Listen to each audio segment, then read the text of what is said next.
Hello everyone, I Radhika Khurana welcome you to yet another episode of Lawyer Speaks presented to you by Law Community, wherein we invite brilliant minds of legal fraternity so that we get to peek into their lives and get to know their stories.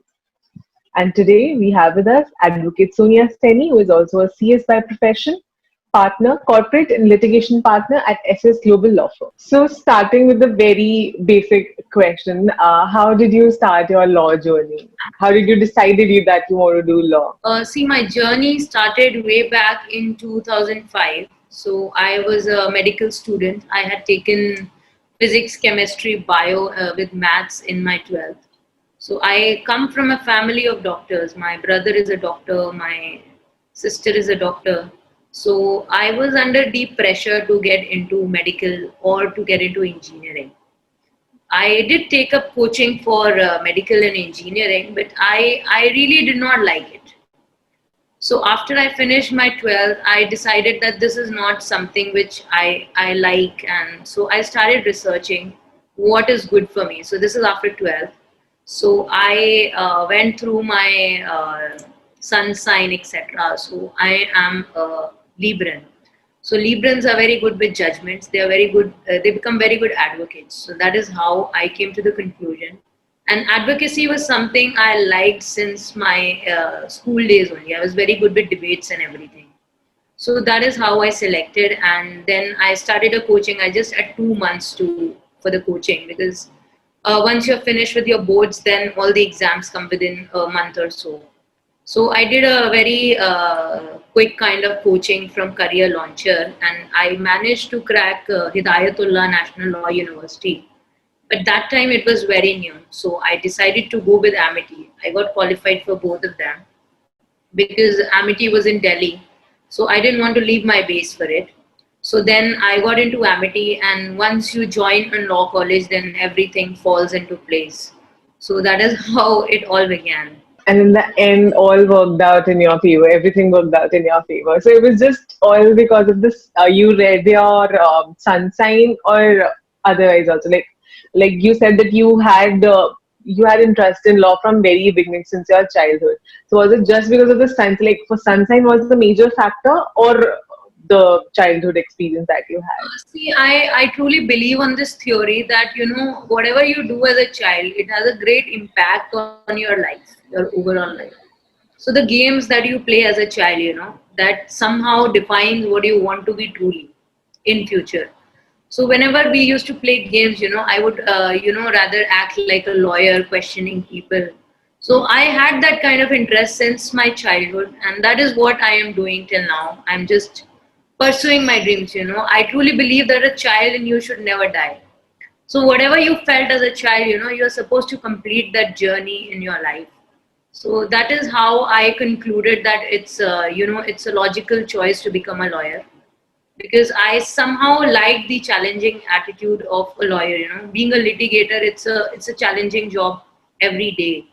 You go to the court, you fight for your clients, and then you come back with a smile and some sort of achievement every day, which is not possible in many of the jobs. I would say it's majorly a desk work. It's same kind of job every day. So being a litigator is challenging, and challenges is something that I like personally as well. Okay, so it just gave you one like sense of direction, basically.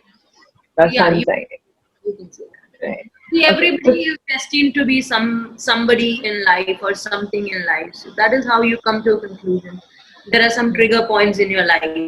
You just follow your heart, whatever your heart tells. okay, so coming to your experiences, all these years that you've practiced law, you must have come across many legal interns. So, do you think there's any difference between law students 10 years ago and law students now? See, I graduated in 2010. So I would say people of my age way back in 2010, they were much focused. They wanted to learn something. I see a difference in culture totally now. I see a lot of young recruits roaming in the courts. They have a list in their hands. They are totally directionless. They don't know what they want to become. They are just, it is very unfortunate also at times to see them moving in a direction They just have a list in hand. They'll just go and take a passover for their seniors without questioning the seniors that what they are actually doing, without asking for briefs, without knowing what is there in the file. And they keep on doing this for a couple of years. By the time they realize they've already wasted a lot of their time and effort in this activity. So things were much different way when we started. We used to do a lot of research work. We used to read a lot while we were interning as well. And even during internships, our seniors did give us an opportunity to argue some small matters. So I see a shift in totally how you pursue law. I mean, nowadays youngsters are, they are more motivated in the commercial value that is attached to litigation or to law, in other words, rather than being focused on learning something. It's a change in attitude, you can say. I might be wrong on this is what I observed. Okay. So, what advice would you like to give to the students regarding this? See, the advice which I would like to give is, don't do anything for the purpose of just taking a degree. Do something which you really like and which you really feel that you can invest your whole life into. See, whatever profession you do, that technically occupies 70% of your life. If you are a lawyer, you would be doing that work for around 15 to 16 hours a day. So if you do not like something, you do not do it. Just don't do it for the sake of a degree or for the sake of just securing a job in your life, because that will not take you a long way in life. And there would be a point in your life where you'll get totally frustrated that you did not get what you want. So if you are entering into something, be it law, be it arts, be it anything for that matter, do what you really want to do. Otherwise, just take time, think about it, and then you venture into things.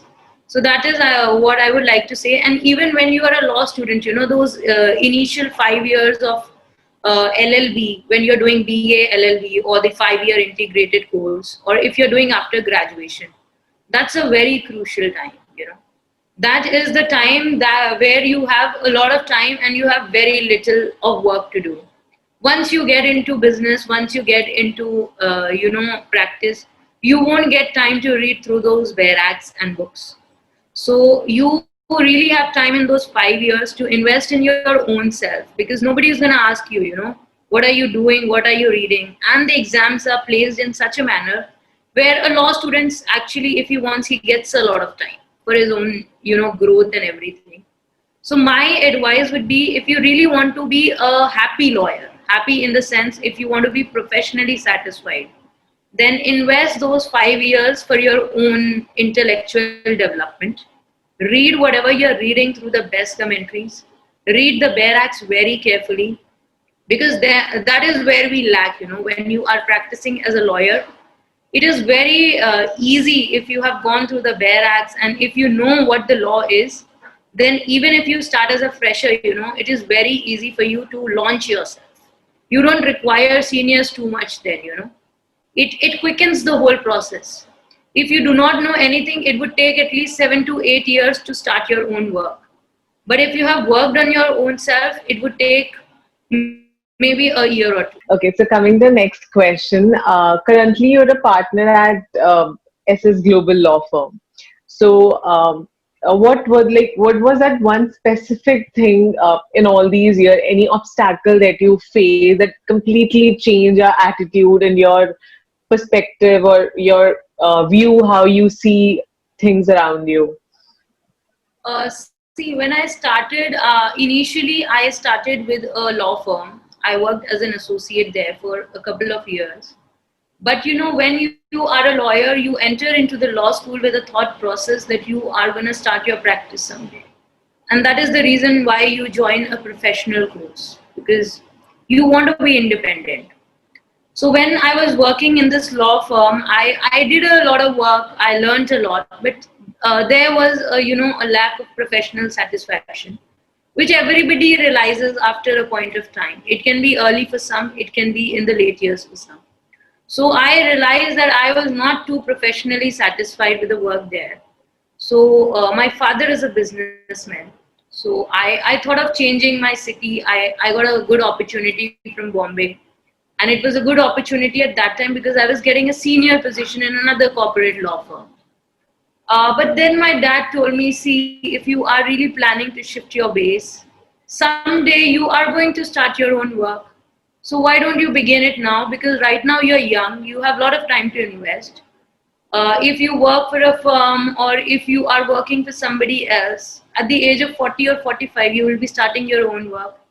So you would be facing a lot of stress that time because that time you would have a lot of responsibilities on your shoulder to take care of.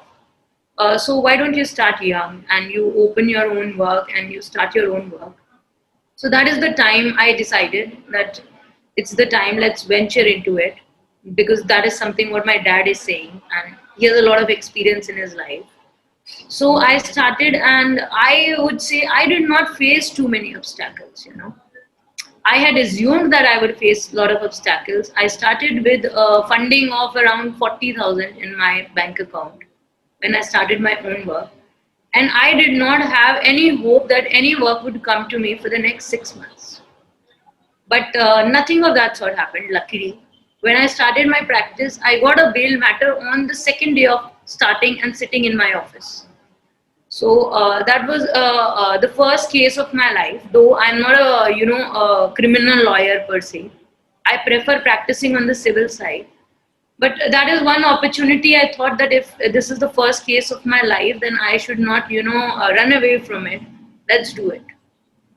So I took up that case, and it was basically a bail matter, and then it turned into a criminal matter, and it was for accused in a rape case, and that also rape of a minor. So it was like a very grave kind of crime. So I consulted many seniors in that and everything. But finally, our client was innocent, so we got a judgment in our favor, and our client got finally released from the prison. So that guy was around 20 years of age. So when he got released from the prison, he came to my office with a box of sweets, and he touched my feet, and and that was one moment of my life. I realized, okay, I am doing something right. So.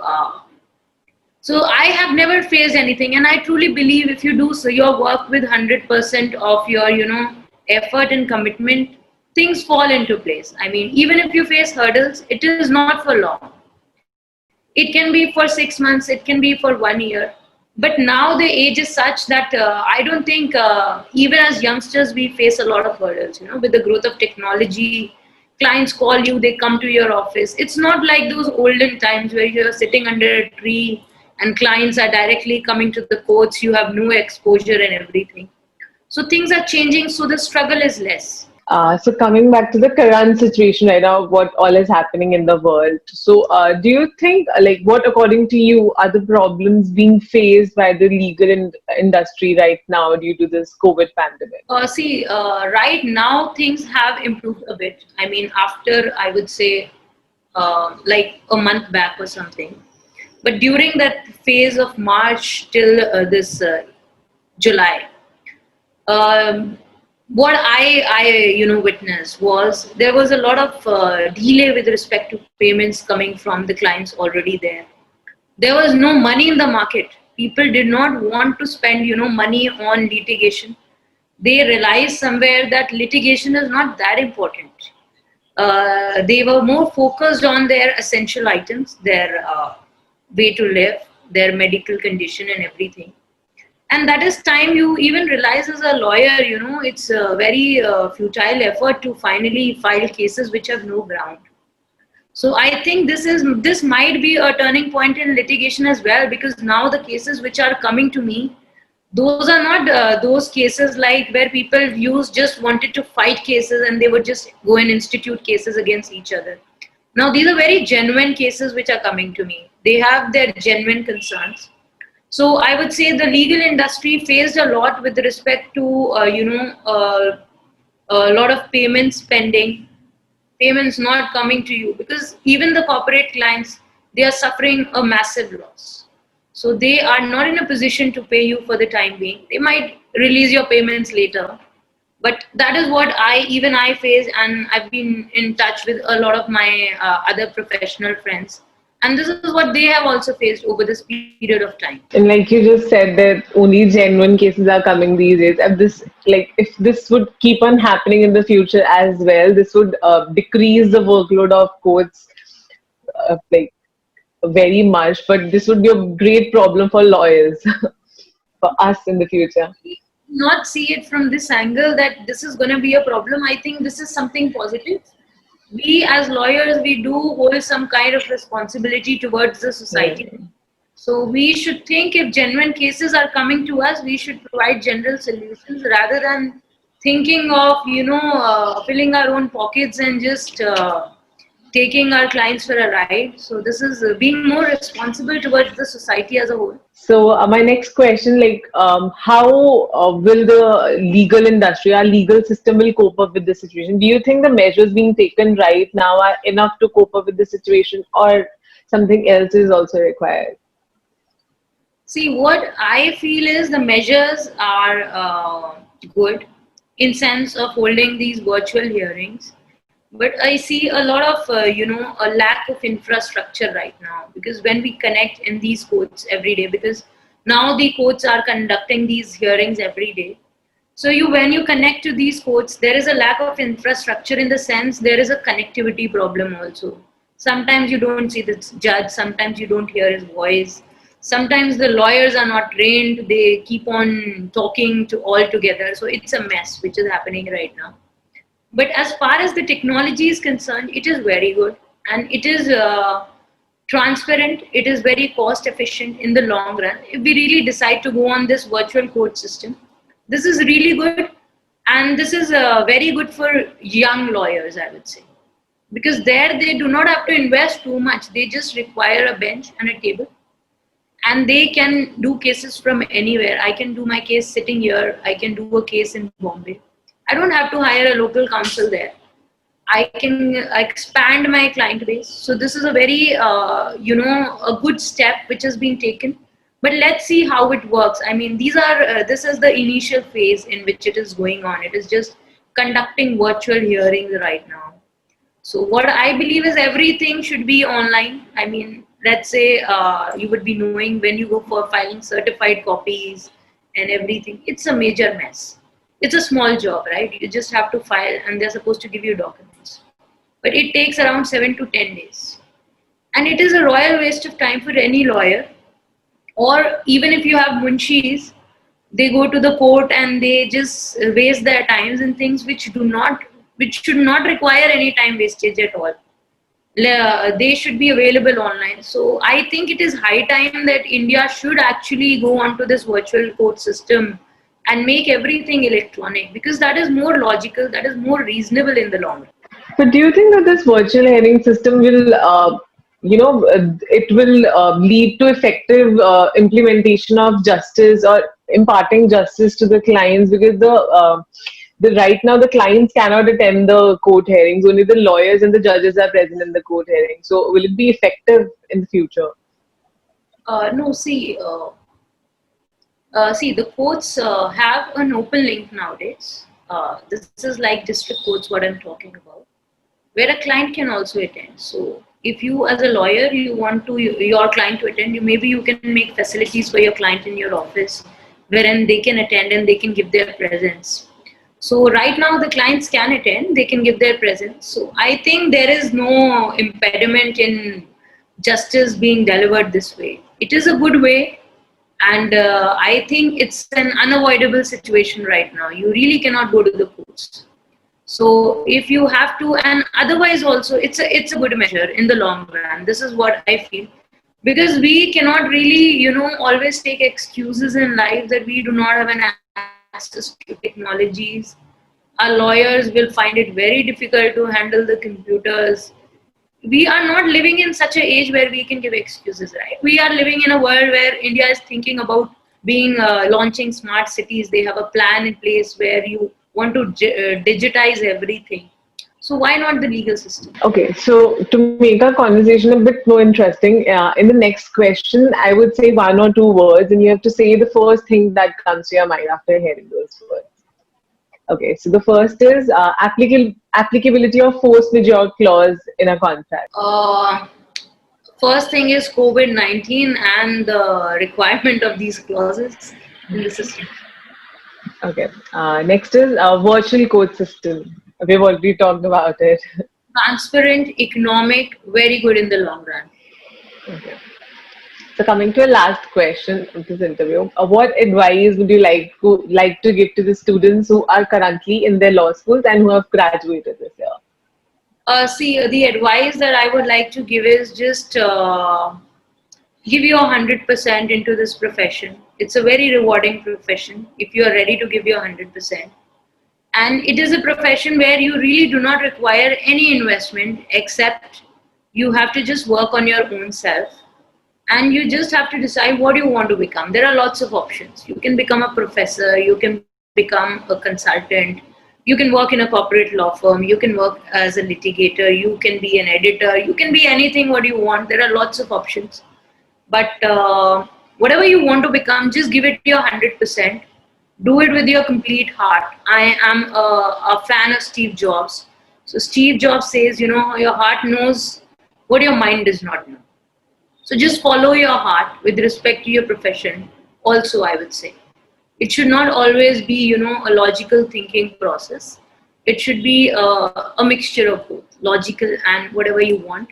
So give it your 100%, and it's a very rewarding career if you are ready to, uh, give to it. You get lucrative returns. I mean, over a period of time, it's not an instant thing.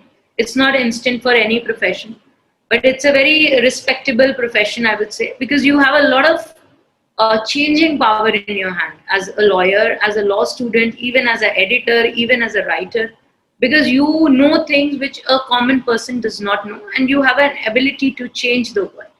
So you should use that power very judiciously. Thank you so much, ma'am, for sharing your experience with us and sharing your thoughts with us. It was lovely having you with us. Thank you so much. We wish you all the best for your future.